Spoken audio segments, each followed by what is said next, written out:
ইসমাঈল আলাইহিস সালাতু ওয়াস সালামকে যখন মরুভূমির মধ্যে শুয়াইয়া ইব্রাহিম আলাইহিস সালাতু ওয়াস সালাম যখন ধারালো ছুরি দিয়া ইসমাঈল আলাইহিস সালাতু ওয়াস সালামের গলায় যখন চালানো শুরু করলেন,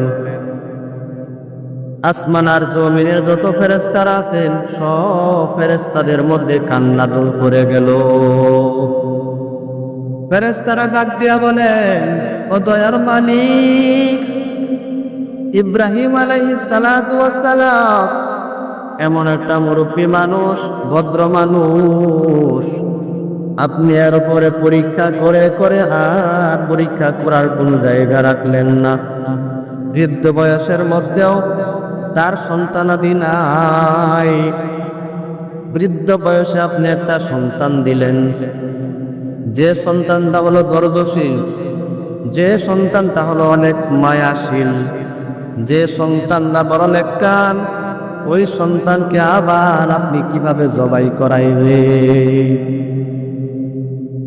এই দৃশ্য দেখার পর আসমান আর জমিনের সব ফেরেশতাদের মধ্যে কান্না রোল পড়ে গেল। আসমান জমিনের ফেরেশতারা মালিকের কাছে দোয়া করে, ও দয়ার মালিক, এই দৃশ্যটা আর দেখতে পারতেছি না, এ আল্লাহ, ইসমাঈলকে ছুরির নিচের থেকে সরাইয়া দেন। ইব্রাহিম আলাইহিস সালাতু ওয়াস সালাম তাকায়া দেখতেছেন ইসমাঈল তো জবাই হইতেছে না।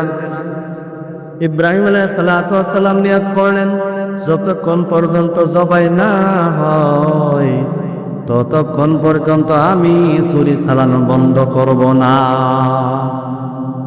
ওই দিক দিয়ে আল্লাহ পাক রব্বুল আলামিন হযরত জিবরাইল আলাইহিস সালাতু ওয়াস সালামকে ডাক দিয়া বলেন, ও ফেরেশতাদের সর্দার জিবরাইল আলাইহিস সালাতু ওয়াস সালাম, জান্নাত থেকে একটা দুম্বা নিয়ে দৌড়া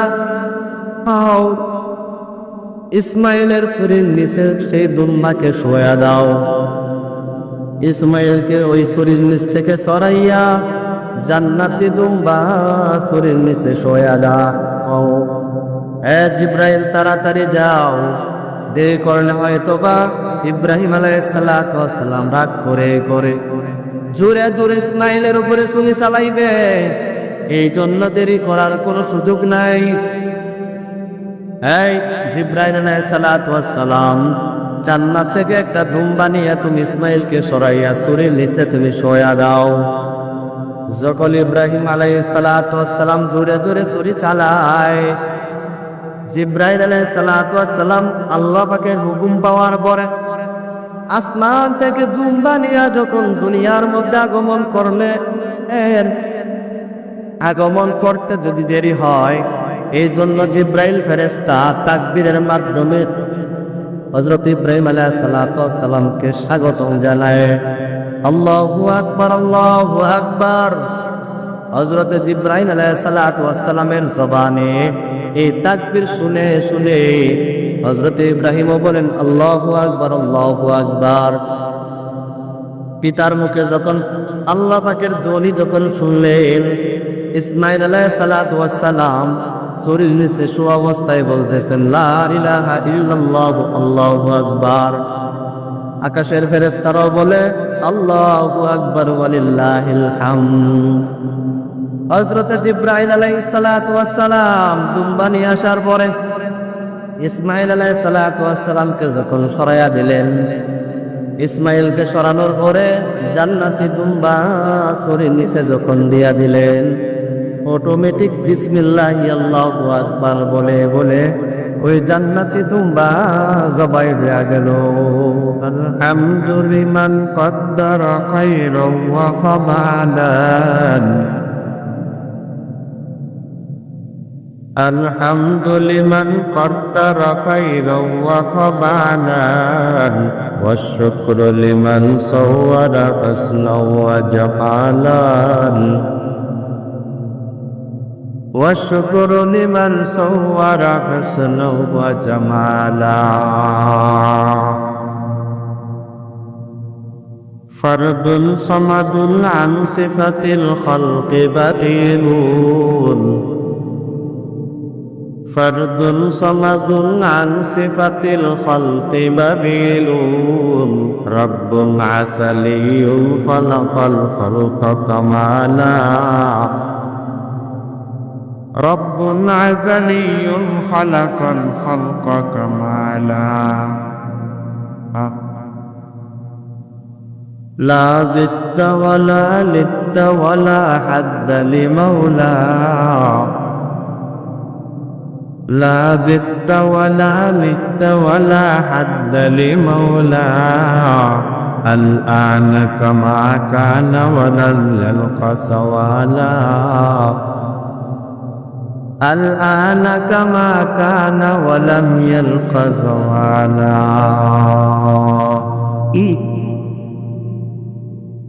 আলহামদুলিল্লাহ শুকরিয়া আদায় করতেছি সেই মহান মালিকের দরবারে যে দয়াময় আল্লাহ আমাদেরকে বীরবের সপ্তাহ পরে জুমার দিনই পবিত্র দিনে আল্লাহ তাআলার ঘর মসজিদে আসার তৌফিক দান করেছেন। শুকরিয়া তান সবাই বলি আলহামদুলিল্লাহ। বর্তমান যে আবহাওয়া গরমের মৌসুমের মধ্যে তালাশ করলে দেখবেন অনেক মানুষ গরমের কারণে অসুস্থ অবস্থায় আক্রান্ত। ইচ্ছা থাকার পরেও তারা মসজিদে আল্লাহর ঘরে উপস্থিত হতে পারে নাই। আল্লাহ পাকের দরবারে হাজারো লাখো কোটি শুকর যে মহান মাওলাই করিম আমাদেরকে ইহসান করে মায়া করে মহাব্বত করে ভালোবেসে এখনো পর্যন্ত সুস্থ রেখে তার ঘর মসজিদে হাজিরা দেওয়ার তৌফিক দান করেছেন। আল্লাহর দেয়া জবান খুলে কালিমাত শুকর করি আলহামদুলিল্লাহ। বর্তমান যে মাস চলতেছে জিলকদ মাস, জিলকদ মাসের পরে আসতেছে জিলহজ মাস। মাহে রমজানের আগে আলোচনা চলতেছিল মাহে রমজান আসলে রোজা রাখতে হবে এইভাবে ওইভাবে। আল্লাহ পাকের ফায়সালা মাহে রমজান আমাদের কাছ থেকে বিদায় নিল, ঈদুল ফিতর শেষ হয়ে গেল, আবারও সামনে আসতেছে ঈদুল আজহা। ঈদুল আজহার আর বেশি দেরি নয়, প্রায় 1 মাস এরকম। ঈদুল আজহায় সবচেয়ে উল্লেখযোগ্য যে ঘটনা কাজ সেটা হলো কুরবানি। এই কুরবানিটা আসছে কুরবান শব্দ থেকে। কুরবান শব্দটা আরবি শব্দ, কুরবান থেকে হলো কুরবান। তো কুরবান শব্দের অর্থ হলো নিকটতম হওয়া, আল্লাহ পাকের নৈকট্য লাভ করা, আল্লাহ তাআলার কাছাকাছি হওয়া। তো কুরবান শাব্দিক অর্থ হলো আল্লাহর কাছাকাছি হওয়া, আল্লাহ পাকের নৈকট্য লাভ করা, আল্লাহ তাআলার নিকটতম হওয়া। আর পারিভাষিক ভাষায় কুরবানি বলা হয় নির্দিষ্ট মাসে, নির্দিষ্ট দিনে, নির্দিষ্ট সময়ে নির্দিষ্ট জন্তুকে আল্লাহ পাকের রাস্তায় জবাই করাকে কুরবানি বলে। এই কুরবানির প্রথা প্রচলন হযরত আদম আলাইহিস সালাম থেকে আসতেছে। কিন্তু আমাদের যে কুরবানি এটা আদম আলাইহিস সালাম থেকে নয়, বরঞ্চ আমাদের কুরবানি হলো সকলের আদি পিতা হযরত ইব্রাহিম আলাইহিস সালাম থেকে। তবে আদম আলাইহিস সালাম থেকে কুরবানি শুরু হয়। বলে কিভাবে? তো আদম আলাইহিস সালামের শরীয়তে নিয়ম ছিল, ওই সময় কোনো মানুষ পৃথিবীতে ছিল না। আদম আলাইহিস সালাম আর আম্মাজান হাওয়া আলাইহিস সালাম তারা স্বামী স্ত্রী পৃথিবীতে বসবাস করতেন। তো ওই সময় মা হাওয়া আলাইহিস সালামের গর্ভে 2টা করে সন্তান দুনিয়াতে আসতো, একটা ছেলে আর একটা মেয়ে। তো ওই সময়ের ওই শরীয়তের নিয়ম ছিল, ওই সময় অন্য কোনো মানুষ ছিল না তারা ব্যতীত। তো তো ওই সময় যেই সন্তান দুটা যমজ আসতো তারা হলো আপন দুই ভাই। এর পরের সিরিয়ালে যারা আসতো, পরের সিরিয়ালে যারা আসবে যমজ যারা, তারা দুই আপন ভাই। পরের সিরিয়ালের মেয়ে আর আগের পক্ষের ছেলে তারা পরপুরুষ। এরকম ভাবে বংশ শুরু হয়ে গেল। তো হতে হতে ওই সময়ের নিয়ম হলো, যখন ছেলে মেয়ে বড় হয় তা আগের পক্ষের ছেলের সাথে দ্বিতীয় পক্ষের মেয়ের বিবাহ বন্ধন হয়। প্রথম পক্ষের মেয়ের সাথে দ্বিতীয় পক্ষের ছেলের বিবাহ বন্ধন হয়। এটা হলো ওই সময়ের শরীয়তের নিয়ম। এক পর্যায়ে হাবিল আর কাবিল, আদম আলাইহিস সালাতু ওয়াস সালামের আপন দুই ভাই। হাবিল কাবিল তারা দুই ভাই। তো এক পর্যায়ে কাবিলের সাথে যে মেয়ে বুধ জন্মগ্রহণ করলো সে হলো সবচেয়ে সুন্দরী, আর হাবিলের সাথে যে বোন জন্মগ্রহণ করলো সে হলো কালো, দেখতে কালো কুশ্রী। যখন তারা ওই বিয়ার উপযুক্ত হয়, বিয়ার সময় হয়, তখন ওই সময় কাবিলের যে সুন্দর বোন হাবিলের সাথে বিয়া হয়, হাবিলের যে কালো কুশ্রী বোন কাবিলের সাথে বিবাহ হয়। তা কাবিলের সাথে যে সুন্দরী বোন হাবিলের সাথে বিবাহ, এটা শরীয়তের নিয়ম, কিন্তু কাবিল সেটা মানতে রাজি না। সে বলতেছে না, আমার সাথে যে জন্মগ্রহণ করছে একসাথে জনম সুন্দরী যে বোন, এই আমার আপন বোনকে আমি বিবাহ করব। বলে কারণ কি? দেখতে সুন্দর, তার চেহারা ভালো, এর জন্য তাকে আমি বিবাহ করব। দুই ভাই হাবিল আর কাবিল আদম আলাইহিস সালাতু ওয়াস সালামের কাছে গেছে নালিশ নিয়ে।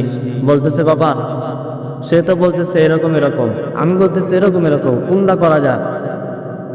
আদম আলাইহিস সালাম বললেন, হ্যাঁ সন্তানেরা, শরীয়তের আল্লাহ পাকের হুকুমের নিয়ম হলো যে কাবিলের যে সুন্দরী বোন তোমার সাথে জমজ হয়েছে সেটা হাবিল পাবে, আর হাবিলের যে কুশ্রী বোন সেটা তুমি পাবা।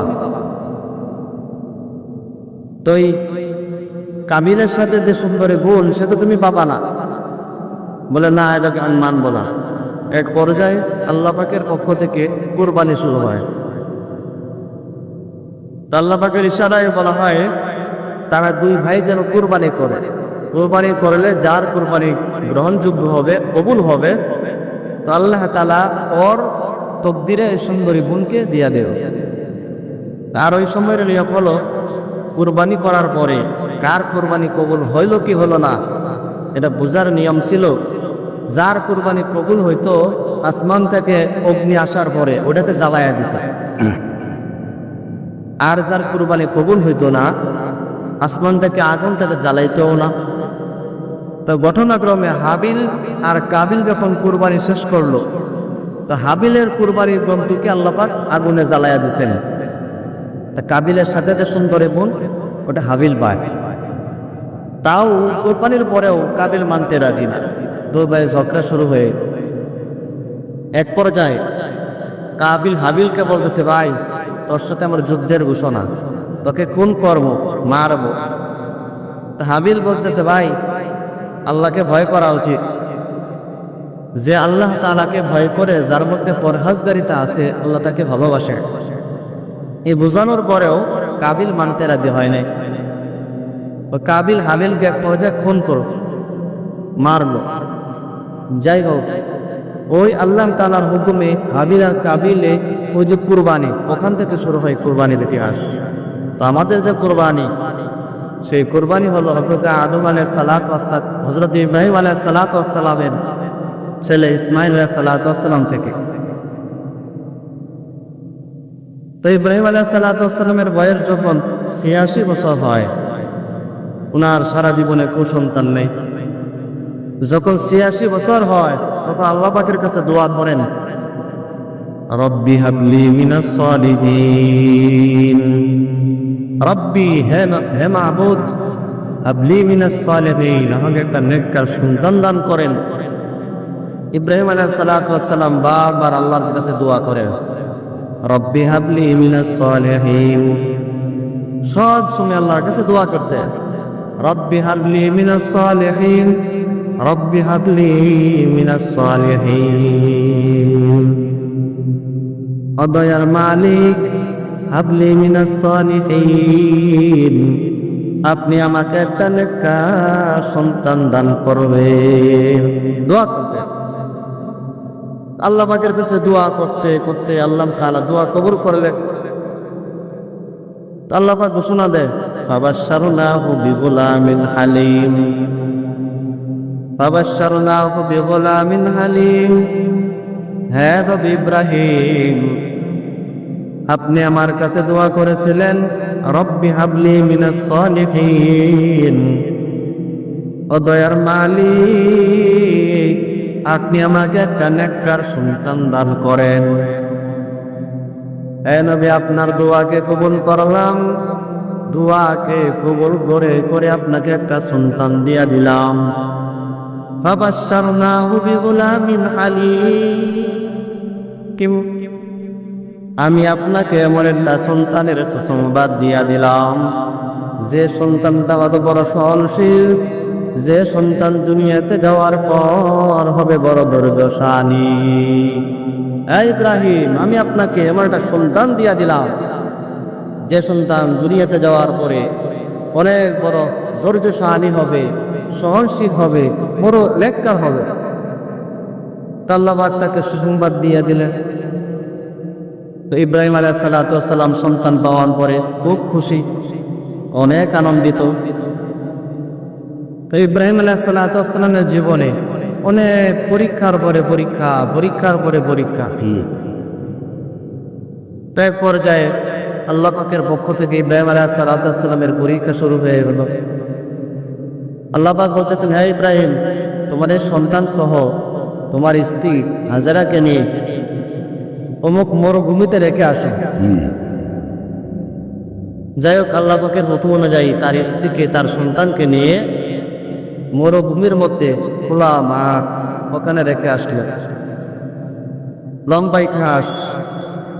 তো রেখে আসার পরে অনেক দিন পর যখন সন্তান বড় হয়, তাফসীরকারকরা বলেন সন্তানের বয়স যখন 13 বছর হয়, অনেকে বলেন সন্তান যখন প্রাপ্ত বয়সকে উপনীত হয়, তখন আল্লাহ তাআলা তাকে স্বপ্নে দেখায়, হে ইব্রাহিম, তোমার যে আদরের জিনিস আছে তাকে তুমি জবাই করে দাও। ও নবী ইব্রাহিম আলাইহিস সালাম, তোমার যে অন্তর দিয়ে যাকে ভালোবাসা তাকে কুরবানি করে দাও। ইব্রাহিম আলাইহিস সালাতু ওয়াস সালাম স্বপ্নে দেখার পর পরের দিন সকাল বেলায় 100 দুম্বা কুরবানি দিয়া দিলে। দ্বিতীয় দিন রাত্রেও একই স্বপ্ন দেখা যায়। আল্লাহ পাক রব্বুল আলামিন ইব্রাহিম আলাইহিস সালাতু ওয়াস সালামকে স্বপ্নে দেখায়, ও নবী পয়গম্বর ইব্রাহিম আলাইহিস সালাতু ওয়াস সালাম, তুমি যাকে মন থেকে বেশি মহব্বত করো, যাকে বেশি তুমি ভালোবাসো, তাকে তুমি কুরবানি দিয়া দাও। তো ইব্রাহিম আলাইহিস সালাতু ওয়াস সালাম স্বপ্নে দেখার পরে মনে করতেছে, আমার হয়তো বা মেলা দুবা ছাগল ভেড়া আছে, এই জন্য আল্লাহ পাক বলতেছেন কুরবানি দেওয়ার জন্য। পরের দিন আবার 100 দুম্বা কুরবানি দিয়া দিলেন। তৃতীয় দিন আবার স্বপ্ন দেখে, ও ইব্রাহিম, তুমি যাকে বেশি মহব্বত করো তাকে তুমি কুরবানি দিয়া দাও। এরপরের দিন আবারও 100 দুম্বা ভেড়া কুরবানি দিয়া দিন। এরকম 3 দিন দেওয়ার পরেও চতুর্থ দিন কি স্বপ্ন দেখার পরে তখন ইব্রাহিম আলাইহিস সালাতু ওয়াস সালাম বুঝতে বাকি নাই যে আল্লাহ তাআলা আমার সন্তানকে চায়। তো ইব্রাহিম আলাইহিস সালাতু ওয়াস সালাম বাড়িতে যাওয়ার পরে হযরতে হাজেরা আলাইহিস সালাতু ওয়াস সালামকে বলতেছেন, হে হাজেরা, আমার সন্তান ইসমাইলকে সাজায়া দাও। বলে কেন? বলে মালিকের দাওয়াতে যাব। যাই হোক, মা খুশি হয়ে গেছে, মালিকের দাওয়াতে যাচ্ছে। তো সন্তান ইসমাইলকে ভালোভাবে সুন্দরভাবে গোসল করে সাজায়া দেওয়ার পরে ইব্রাহিম আলাইহিস সালাতু ওয়াস সালামের সাথে রওনা করছে। তো ইব্রাহিম আলাইহিস সালাতু ওয়াস সালাম হাতে একটা রশি, একটা ছুরি নিয়ে রওনা করছে। তো অনেক দূর যাওয়ার পরে ইব্রাহিম আলাইহিস সালাতু ওয়াস সালাম চিন্তা করতেছেন, আমি যদি হঠাৎ করে সন্তানকে বলি তোমাকে এখন জবাই করব, সে হয়তো বা ভয় পাবে বা কি বলে না বলে, আগে আপনি জিজ্ঞাসা কর। তো বলতেছে, সন্তান বাবা ইসমাইল, তা আমি তো এরকম স্বপ্নে দেখতেছি তোমাকে জবাই করতেছি, আল্লাহর রাস্তায় কুরবানি করতেছি, তুমি কি বলে? ইসমাইল আলাইহিস সালাম বলতেছেন, ইয়া আবাতি ফাআল মা তুমার। হে পিতা ইব্রাহিম আলাইহিস সালাম বলে, নবীদের স্বপ্ন তো ওহী, যেহেতু আপনি স্বপ্নে দেখেছেন, হয়তো আল্লাহ তাআলা আপনাকে স্বপ্নের মাধ্যমে ইলহাম দিয়েছেন, যেহেতু আল্লাহর হুকুম, বেশি দেরি করার কোনো সুযোগ নাই, আপনি কাজ চালায়া যান। তো ইসমাইল আলাইহিস সালাম বলতেছেন, সাতাজিদুনি ইনশাআল্লাহু মিনাস সাবিরিন। হে বাবা ইব্রাহিম আলাইহিস সালাম, যখন আপনি জবাই করবেন কোনো ভয় নাই, আমাকে ধৈর্যশীলদের মধ্যেই পাবে। যাই হোক, তো ইসমাইল আলাইহিস সালামকে যখন নিয়ে গেছেন অনেক দূর মরুভূমির মাঝখানে, ইসমাইল আলাইহিস সালামকে শুয়াইছেন। শুয়ানোর পরে তো ইসমাইলকে যখন জবাই করবেন, ইসমাইল আলাইহিস সালাম তার পিতাকে উপদেশ দেয়, হে বাবা ইব্রাহিম আলাইহিস সালাম, আপনি যখন আমাকে জবাই করবেন, আপনি যখন আমাকে কুরবানি করবেন, এর আগে শক্ত করে আমার পা গুলাকে বেঁধে নে। বলে কেন?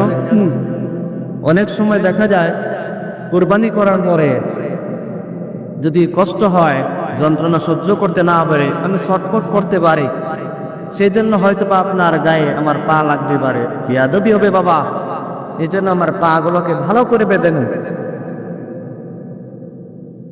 2 নম্বর উপদেশ হলো, হ্যাঁ আব্বাজান, আপনি যখন আমাকে কুরবানি করবেন, বলে কুরবানির পূর্বে আপনার চোখগুলোকে ভালো করে বেঁধে নেন। বলে কারণ হলো, যখন আপনার চোখ না বাঁধবেন, তা আমার রক্ত যখন আপনি চোখে দেখবেন, আপনি তো সহ্য করতে পারবেন না, এজন্য চোখগুলোকে ভালো করে বেঁধে নেবেন। যাই হোক, এরকম কয়েকটা উপদেশ দেওয়ার পরে তো ইব্রাহিম আলাইহিস সালাম তার কথা অনুযায়ী ওইভাবেই কাজ শুরু করল। ইসমাইল আলাইহিস সালামকে যখন মরুভূমির মধ্যে শোয়াইয়া ইব্রাহিম আলাইহিস সালাম যখন ধারালো ছুরি দিয়া ইসমাইল আলাইহিস সালামের গলায় যখন চালানো শুরু করলেন, আসমান আর জমিনের যত ফেরেশতারা আছেন, সব ফেরেশতাদের মধ্যে কান্নার রোল করে গেল। ফেরেশতারা ডাক দিয়া বলেন, ও দয়ার মালিক ইব্রাহিম আলাইহিস সালাম এমন একটা মুরব্বী মানুষ, ভদ্র মানুষ, আপনি এর উপরে পরীক্ষা করে করে আর পরীক্ষা করার কোনো জায়গা রাখলেন না। বৃদ্ধ বয়সের মধ্যেও তার সন্তানাদি নাই, বৃদ্ধ বয়সে আপনি একটা সন্তান দিলেন, যে সন্তানটা হলো ধৈর্যশীল, যে সন্তানটা হলো অনেক মায়াশীল, যে সন্তানটা বড় নেককার, ওই সন্তানকে আবার আপনি কিভাবে জবাই করাইলে? এই দৃশ্য দেখার পর আসমান আর জমিনের সব ফেরেশতাদের মধ্যে কান্নার রোল পড়ে গেল। আসমান জমিনের ফেরেশতারা মালিকের কাছে দোয়া করে, ও দয়ার মালিক এই দৃশ্যটা দেখতে পারতেছি না, হে আল্লাহ ইসমাইলকে শরীর নিচের থেকে সরাইয়া দেন। ইব্রাহিম আলাইহিস সালাম তাকায়া দেখতেছেন, ইসমাইল তো জবাই হইতেছে না। ইব্রাহিম আলাইহিস সালাম নিয়ত করলেন, যতক্ষণ পর্যন্ত জবাই না হয় ততক্ষণ পর্যন্ত আমি ছুরি চালানো বন্ধ করব না। ওই দিক দিয়ে আল্লাহ পাক রব্বুল আলামিন হযরত জিবরাইল আলাইহিস সালামকে ডাক দিয়া বলেন, ও ফেরেশতাদের সর্দার জিবরাইল আলাইহিস সালাতু ওয়াস সালাম, জান্নাত থেকে একটা দুম্বা নিয়ে দৌড়াও, ইসমাইলের ছুরির নিচে সেই দুম্বাকে শোয়া দাও। ইসমাইলকে ওই ছুরির নিচ থেকে সরাইয়া জান্নাতি দুম্বা ছুরির নিচে শোয়া দাও। জিবরাইল তাড়াতাড়ি যাও, দেরি করলে হয়তোবা ইব্রাহিম আলাইহিস সালাতু ওয়াস সালাম রাগ করে জোরে জোরে ইসমাইলের উপরে ছুরি চালাইবে, এই জন্য দেরি করার কোনো সুযোগ নাই। জিবরাইল আলাইহিস সালাতু ওয়াস সালাম, জান্নাত থেকে একটা দুম্বা নিয়ে তুমি ইসমাইলকে সরাইয়া ছুরির নিচে তুমি শোয়া দাও। যখন ইব্রাহিম আলাইহিস সালাতু ওয়াস সালাম জোরে জোরে ছুরি চালায়, জিবরাইল আলাইহিস সালাতু ওয়াস সালাম আল্লাহ পাকের হুকুম পাওয়ার পরে আসমান থেকে দুম্বা নিয়ে যখন দুনিয়ার মধ্যে আগমন করলে, আগমন করতে যদি দেরি হয়, এই জন্য জিবরাইল ফেরেশতা তাকবীরের মাধ্যমে হযরত ইব্রাহিম আলাইহিস সালাতু ওয়াস সালামকে স্বাগতম জানায়। আল্লাহু আকবার, আল্লাহু আকবার। হযরত জিবরাইল আলাইহিস সালাতু ওয়াস সালামের জবানে এই তাকবীর শুনে শুনে হযরত ইব্রাহিমও বলেন আল্লাহু আকবার, আল্লাহু আকবার। পিতার মুখে যখন আল্লাহ পাকের ধ্বনি যখন শুনলেন, ইসমাইল আলাইহিস সালাতু ওয়াস সালাম ছুরির নিচে শোয়া অবস্থায় বলতেছেন লা ইলাহা ইল্লাল্লাহু আল্লাহু আকবার।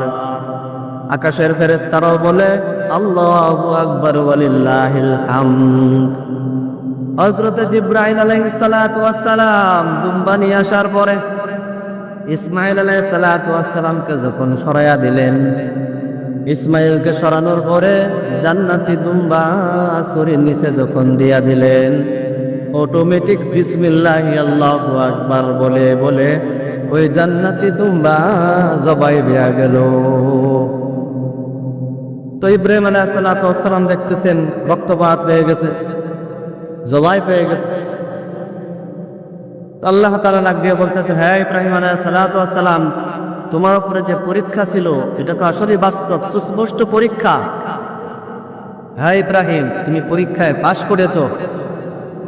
তা আমি তোমার কাছে তোমার সন্তান চাই নাই, তোমার কাছে তোমার সন্তানের রক্তও চাই নাই, আমি চাইলাম তোমার কাছে তোমার অন্তরে হালাত।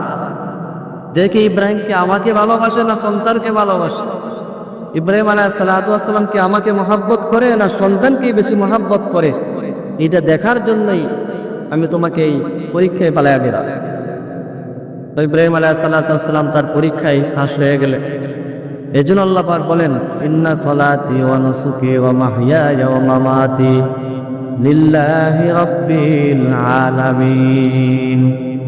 নিশ্চয় আমার নামাজ, আমার রোজা, আমার বেঁচে থাকা, আমার কুরবানি, আমার সব কিছু একমাত্র মালিকের জন্যই হবে। ইসমাইল আলাইহিস সালাতু ওয়াস সালাম যদি আজকে ইব্রাহিমের ছুরির নিচে জবাই হয়ে যাইতেন, হয়তো আমাদের শরীয়তের মধ্যেও এমন রায় হয়ে যাইতো, মুসলমানের মধ্যে সন্তানদেরকে ধরে ধরে কুরবানি দেয়া লাগতো। আল্লাহ পাকের বড় ফয়সালা, আল্লাহ তাআলা সেটা করেন নাই, জান্নাতে দুম্বা দিয়ে কুরবানিকে সাকসেস করে দিয়েছেন আল্লাহ। আর আল্লাহ তাআলা বলেন, হে নবী ইব্রাহিম আলাইহিস সালাতু ওয়াস সালাম, আমি আপনার সন্তানকে চাই নাই, আমি আপনার সন্তানের রক্ত আমার কাছে পছন্দরই হয় নাই, আমি একমাত্র তাকাইছিলাম আমার বন্ধুর অন্তরের দিকে। দেখি আমার বন্ধু ইব্রাহিম আমাকে বেশি মহাব্বত করে না সন্তানকে মহাব্বত করে, দেখি আমার বন্ধু ইব্রাহিম আমাকে বেশি মায়া করে না সন্তানকে বেশি করে। এই জন্য আল্লাহ তাআলা আমাদেরকে হযরত ইব্রাহিম আলাইহিস সালাতু ওয়াস সালাম যেরকম ভাবে ইসমাইল আলাইহিস সালাতু ওয়াস সালামকে কুরবানি দেওয়ার মাধ্যমে বড় পরীক্ষা থেকে উত্তীর্ণ হয়েছেন, আল্লাহ তাআলাও সামনে যে কুরবানি আসতেছে সেই কুরবানিকে সামনে রেখে প্রত্যেকটা সামর্থ্যবান মুসলমানদেরকে সঠিকভাবে কুরবানি দেওয়ার মাধ্যমে মাওলায়ে কারিমকে রাজি খুশি করার মাধ্যমে যেন আমরা আল্লাহ তাআলার পরীক্ষায় সাকসেস হতে পারি। আল্লাহ তাআলা সকলকেই আমল করার মানার তৌফিক দান